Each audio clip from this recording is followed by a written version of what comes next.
REC ने बहुत लंबी जर्नी तय की है। 2022 में सितंबर में महारत्न कंपनी बन गई है कि आरईसी अब रिन्यूएबल एनर्जी फोकस्ड कंपनी हो गई है। अभी आरईसी का रिन्यूएबल एनर्जी पोर्टफोलियो लगभग 35,000 करोड़ है, जो लगभग एईएम का 7% है। मिनिस्ट्री ऑफ पावर, भारत सरकार ने आरईसी को नॉन पावर इंफ्रास्ट्रक्चर लॉजिस्टिक क्षेत्र में भी फाइनेंसिंग करने के लिए अधिकृत कर दिया है।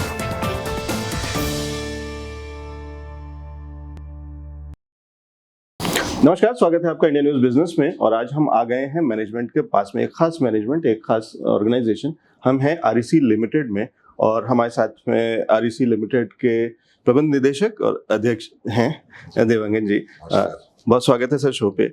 और क्योंकि समय का अभाव है तो जल्दी जल्दी कुछ अच्छी जानकारी आपसे कोशिश करेंगे निकालने के लिए जो कि दर्शकों के काम की हो।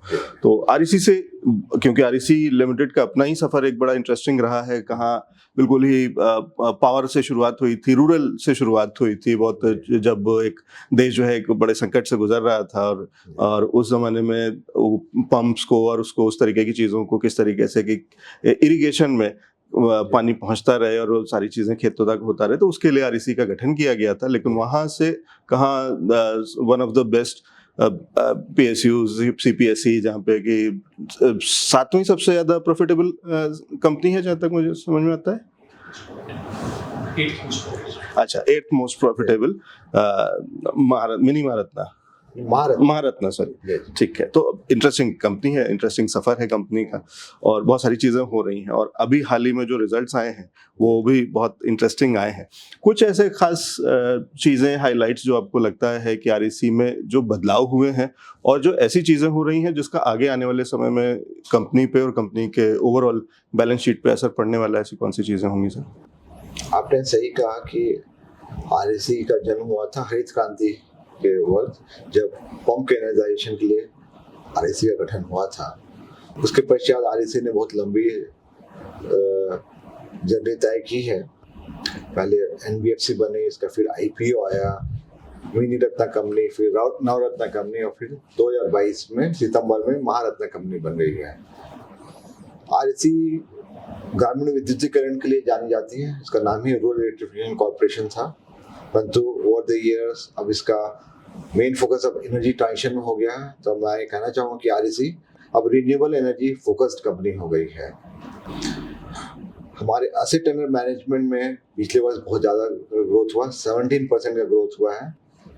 31 मार्च 2024 को एसेट अंडर मैनेजमेंट बढ़कर 5,09,000 करोड़ हो गया है। और हमारा अनुमान है कि हम ये ग्रोथ ट्रैजेक्टरी जो है 15 से 20% अगले 5 से 6 सालों तक कायम रखने में सफल होंगे और हमारा एसेट अंडर मैनेजमेंट लगभग 2 गुना बढ़कर 10 लाख करोड़ हो जाएगा 2030 तक। उसमें 2-3 सिग्निफिकेंट बदलाव आएंगे। अभी आरईसी का रिन्यूएबल एनर्जी पोर्टफोलियो लगभग 35,000 करोड़ है, जो लगभग एईएम का 7% है। तो ये रिन्यूएबल एनर्जी पोर्टफोलियो मैं देख सकता हूँ कि इसमें 10 गुना वृद्धि होगी अगले 6 सालों में। तो आरई का पोर्टफोलियो 35,000 करोड़ से बढ़ के 3 लाख से 3,50,000 करोड़ होने की संभावना है 2030 तक। दूसरा जो बदलाव आ रहा है कि मिनिस्ट्री ऑफ पावर, भारत सरकार ने आरईसी को नॉन पावर इंफ्रास्ट्रक्चर लॉजिस्टिक क्षेत्र में भी फाइनेंसिंग करने के लिए अधिकृत कर दिया है। तो मेरा नॉन पावर इंफ्रास्ट्रक्चर लॉजिस्टिक्स का पोर्टफोलियो लगभग 50,000 करोड़ है। इस पे हम लोग सोच रहे हैं कि अगले 6 सालों में 4 गुना वृद्धि होगी। हम लोग का non power infrastructure logistic sector लगभग 2 लाख करोड़ हो जाएगा। रिमेनिंग 5 लाख करोड़, 5 से 6 लाख करोड़ जो हमारा लोन पोर्टफोलियो होगा वो कन्वेंशनल जनरेशन, ट्रांसमिशन, डिस्ट्रीब्यूशन से आएगा। विशेषकर अभी रिसेंटली सेंट्रल इलेक्ट्रिसिटी अथॉरिटी जो है technical arm of ministry of power है, उन्होंने प्रोजेक्शन दिया है कि बाय द ईयर 2032 हमें 94 गीगावाट कैपेसिटी के एडिशनल कोल बेस कैपेसिटी की रिक्वायरमेंट होगी। तो उसमें कोल बेस कैपेसिटी का एडिशन होना है अगले 8 वर्षों में। तो उसकी फाइनेंसिंग है, जिसकी स्वीकृति, वित्तीय स्वीकृति अगले 2-3 सालों में देनी होगी। वो भी हमारे लिए काफ़ी बिजनेस पोटेंशियल लेके आ रहा है। डिस्ट्रीब्यूशन के क्षेत्र में काफ़ी बदलाव आ रहे हैं। With the introduction of revamped distribution sector scheme और लेट पेमेंट सरचार्ज रूल से डिस्ट्रीब्यूशन सेक्टर में गुणात्मक सुधार हुआ है। आरडीएसएस के आने से operational financial efficiency of distribution company improve कर रही है, उनकी फाइनेंशियल हेल्थ इंप्रूव कर रही है, सो मच सो दैट कि पिछले वर्ष एटीएनसी लॉसेस 5% कम हो गए, 22 से 17% हो गया। इस साल लगभग 15.5% होने की संभावना है।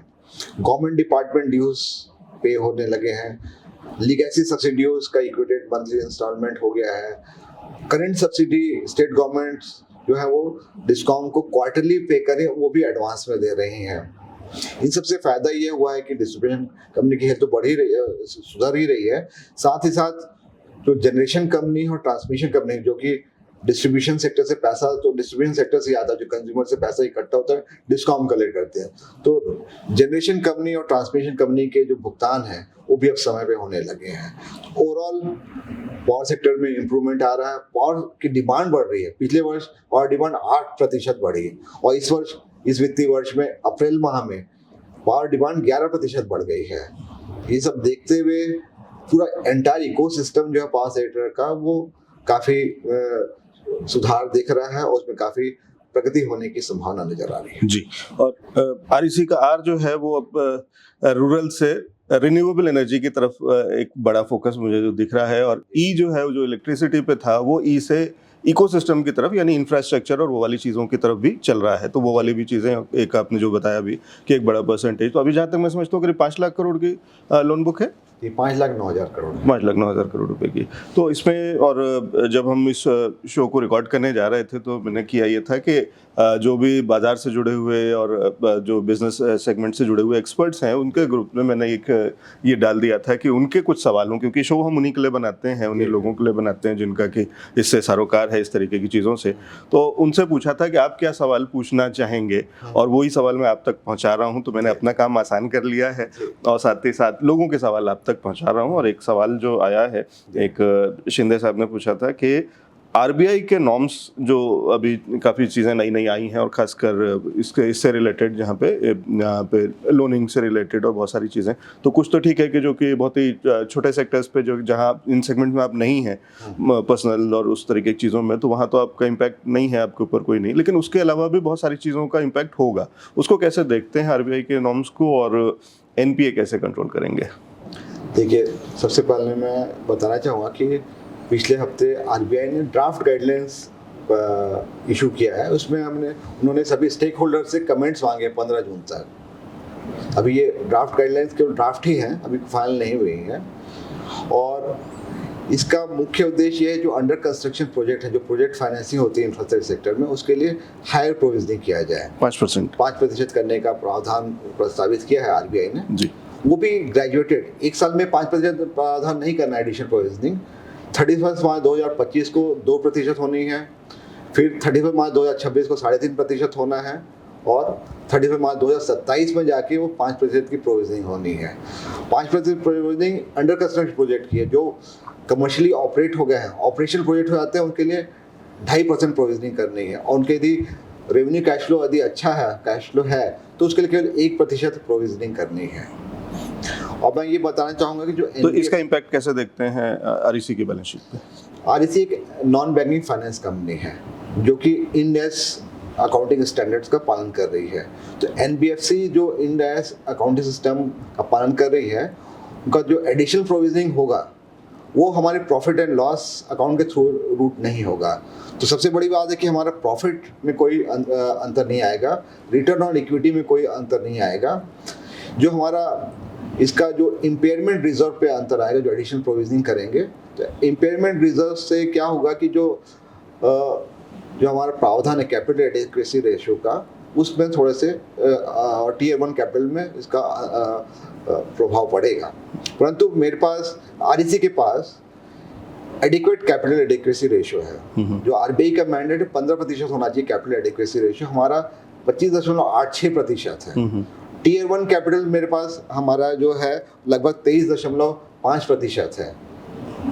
तो जैसे हम लोग को एक्सपोजर नॉर्म रहता है कि हम लोग टीयर 1 कैपिटल का 30% प्रोजेक्ट एक्सपोजर एक सिंगल प्रोजेक्ट में ले सकते हैं लगभग। अब जबकि हमारे जो लोन बुक बढ़ गई है, और 31 मार्च 2024 में हमारा I can take exposure up to 19,800 crore. तो इसका ये होगा, एडिशनल प्रोविजनिंग करेंगे, इम्पेयरमेंट रिजर्व बढ़ेगा, तो हमारा एक्सपोजर जो है सिंगल प्रोजेक्ट एक्सपोजर वो थोड़ा कम होगा, से अबाउट 1,000 करोड़।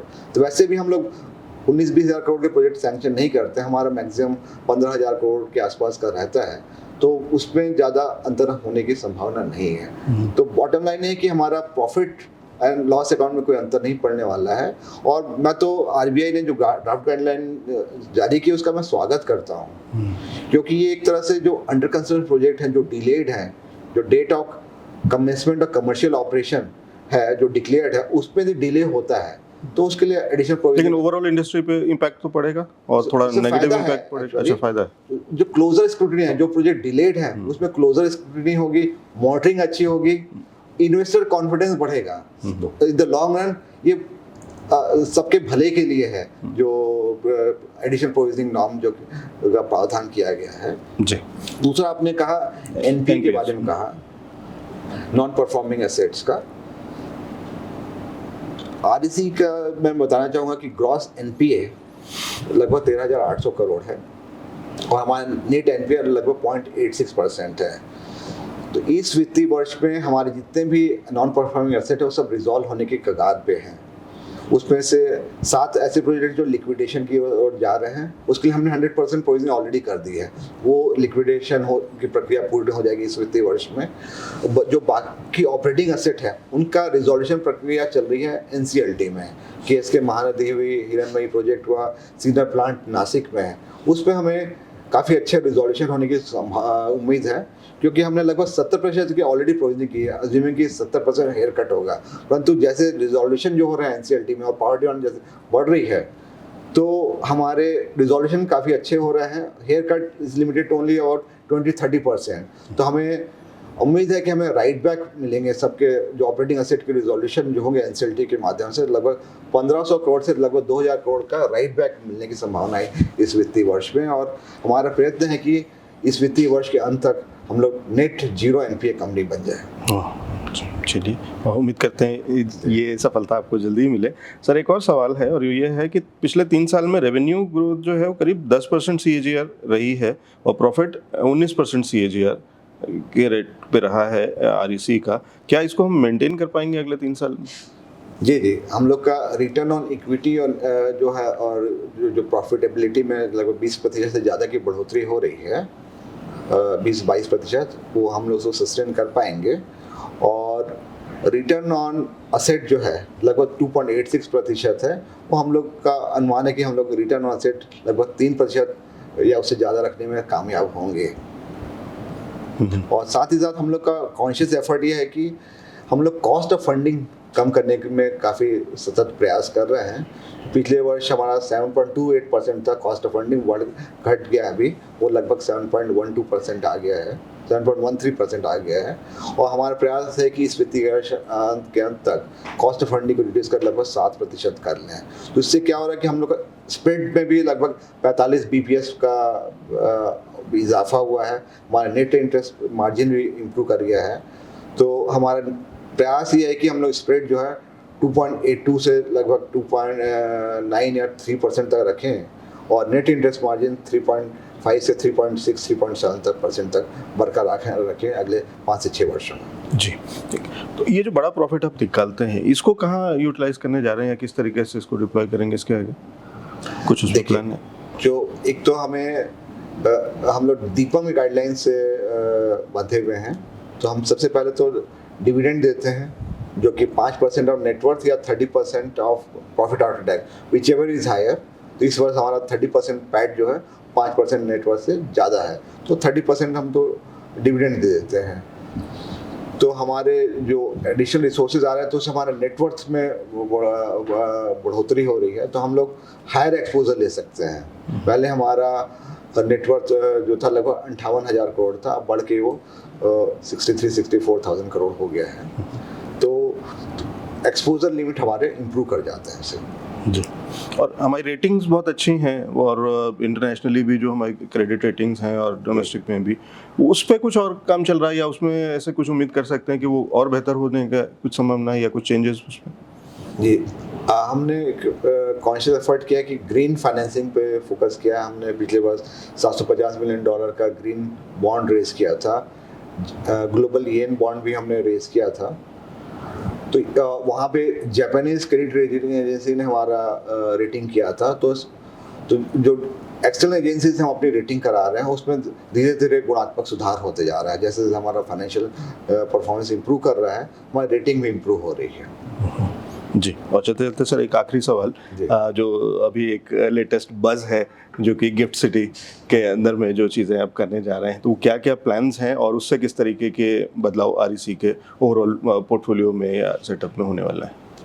अभी हाल ही में हमें रिजर्व बैंक ऑफ इंडिया से नो ऑब्जेक्शन सर्टिफिकेट मिला है to set up subsidiary of REC in GIFT City. इस गिफ्ट सिटी में सब्सिडरी खोलने से फ़ायदा ये होगा कि हम फॉरेन करेंसी में बोरो कर सकते हैं और लेंडिंग भी फॉरेन करेंसी में कर सकते हैं। तो ऐसे जो प्रोजेक्ट जिसमें इक्विपमेंट इंपोर्ट करता है बोरोवर और उसके प्रोडक्ट को एक्सपोर्ट करता है, उनके लिए सहूलियत होती है फॉरेन करेंसी में हमसे बोरोइंग करें, क्योंकि उनका ऑफटेक अरेंजमेंट फॉरेन करेंसी में है। तो जैसे हमने ग्रीन हाइड्रोजन ग्रीन अमोनिया के प्रोजेक्ट सैंक्शन किए, एक ओमान में किया है और एक उड़ीसा में किया है। उसमें डेवलपर को इलेक्ट्रोलाइजर इंपोर्ट करके लाना, उसे डॉलर टर्म में पे करना पड़ता है। उसका ऑफटेक अरेंजमेंट यूरोप और जापान में है, वहाँ पे उनको पेमेंट डॉलर टर्म में होती है। तो हम डॉलर टर्म पे बोरो करके डॉलर टर्म में लेंड करते हैं, तो वो नेचुरल हेजिंग होती है। अलग से जो बोरोर को हेजिंग कॉस्ट देने की जरूरत नहीं पड़ेगी, तो उसको हेजिंग कॉस्ट में सेविंग हो जाएगी। प्लस गिफ्ट सिटी में विथ होल्डिंग टैक्स कम है, तो इस सबका फ़ायदा मिलेगा और हम जो ग्रीन प्रोजेक्ट्स हैं उसके फाइनेंसिंग को लोअर कॉस्ट में हम बोरोर्स को उपलब्ध करा पाएंगे। जी, तो ये बहुत सारी जानकारी आरईसी से से संबंधित आपने हमारे साथ में शेयर करी। बहुत धन्यवाद अपना समय देने के लिए, कीमती समय देने के लिए। विवेक देवांगन जी थे जो बता रहे थे कि किस तरीके से आरईसी के प्लान्स चल रहे हैं और आगे किस तरीके की चीज़ें और देखने को मिल सकती हैं। तो आज के शो में इतना ही, और thank you so much sir समय देने के लिए और हमारे साथ में जुड़ने के लिए। Thank you so much.